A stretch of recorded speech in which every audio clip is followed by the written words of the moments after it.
We're here with Chef Eric Huang of Pecking House in New York, and today we're busting out the cornballer and we're making his Cheddar-Tasso Hush Puppies. Yes. Starting with your apple honey. No bees involved. No bees. Not were bees harmed. that live on an apple orchard. It's made from apple cider. Light, delicate, crispy cornbread nuggets with a touch of sweetness, smokiness, and savoriness from the ham. Those are all the indicators of quality there. What's not to love? It sounds great. Let's get into it.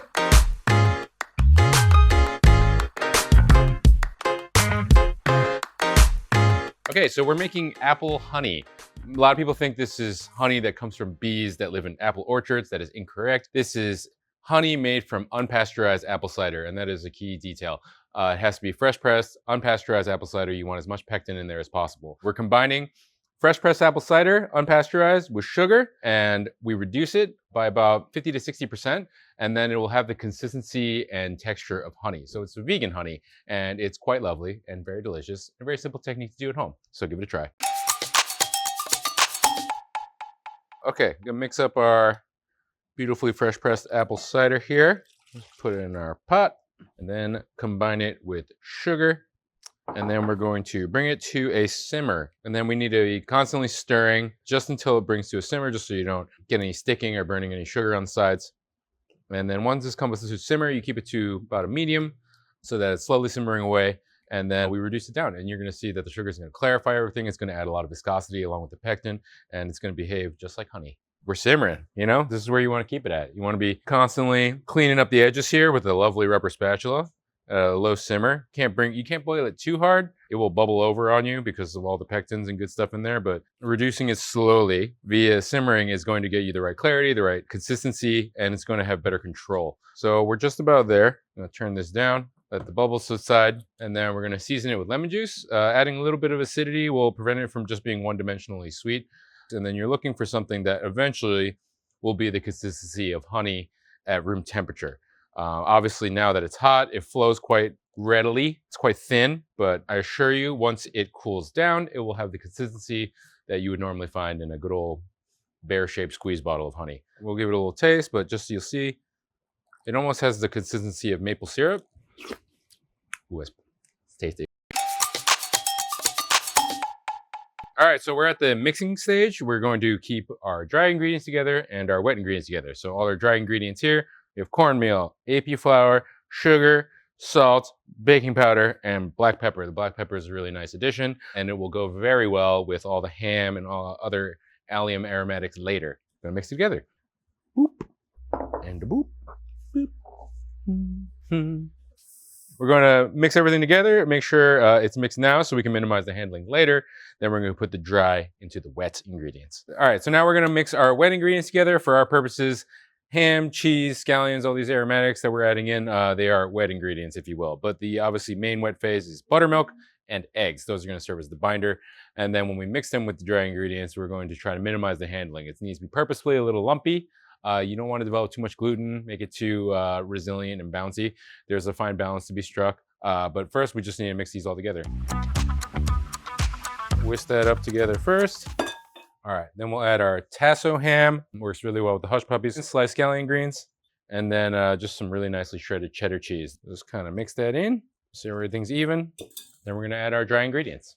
You don't want to overmix this. You can just add it in batches, and then fold things as we go. Again, you don't want to develop too much gluten or anything. You just want all the starches and the flour to hydrate. Once basically everything's incorporated, you don't see any more dry cornmeal or dry flour, you are good to go. All right, so we're going to fry our hush puppies. Our batter is ready. Our oil is up to temp, 350, and then we're just gonna use handy dandy ice cream scooper. What can help is giving it a little dip in the hot oil. This will help keep your scooper clean and allow your hush puppies to be more spherical. It's pretty straightforward. We're just gonna scoop. This is a 2-ounce scoop. Right into the oil. Don't do too many at a time, but you can probably do somewhere between 5 and 6. And we're gonna let them fry up. Tease them off the bottom a little bit. All right, so the hush puppies might take a minute to start floating, but once they do float, you'll notice that some of the surface like half of them will be out of the oil, like a little bobber. So just keep turning them, spinning them as you go so you get nice even browning and cooking all the way around. Okay, we're looking golden brown and delicious here. Okay, if you want to make extra sure, we can use a little instant read thermometer here. Anything over 195 F is going to mean we are cooked on the inside. And then as with all fried foods, you want to season them while they are hot. That way the salt will dissolve readily, and season all your beautiful fried food with crispy, salty goodness. We're here. We got them. We got the Hush Puppies. Hush Puppies. Fried cornbread nuggets. Is that what? I mean, who doesn't Fried want cornbread nuggets. I think that's the best way to describe it. Everything has to be fried. All things fried at our restaurant. But yes, they're fried cornbread nuggets, tasso ham, scallions, cheese, and we're going to drizzle the apple honey over it with what we learned is called a honey wand. A honey wand. This is a honey wand. It's a honey wand. I want to like rip one open. Oh, Look okay. at that. Yeah, nice. Look at that. Oh. Moist cornbread nugget. Would you like some honey from my honey wand? Do I want some honey wand? Drizzle me. Oh, yes. That looks so good. There we go. Cheers. Cheers All to right. cornbread nuggets. Whoop. Pretty Crispy. great. Crispy. It's still light though. It's not dense or anything. The little morsels of tasso give you that like nice salty pop. Love the scallion in there. Mm-hmm. Cheddar's there, but it's not, in your face or anything, and really ties the room together. This is great, man. Yeah, I think, everything works there. You can add as much honey as you want, but I think a light drizzle kind of brings the party together without being too dominant. But yeah, I mean, mainly forward, it is savory, but with hints of sweetness there. I mean, I feel like that apple honey too for the, Thanksgiving time. If you're making just regular cornbread and you're not doing cornbread nuggets with some butter and that apple honey, that would be pretty. Oh, yeah. Is that what you do at the restaurant? Yes, we serve it on cornbread. That sounds pretty not cornbread nuggets. We haven't.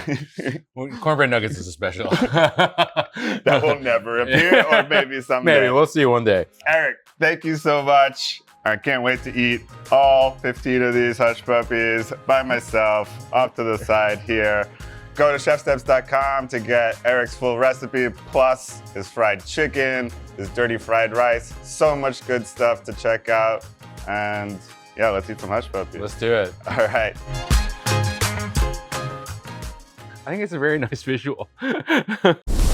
Subscribe to our channel and visit ChefSteps.com for more tips, recipes, guides, and tools to help you level up in the kitchen.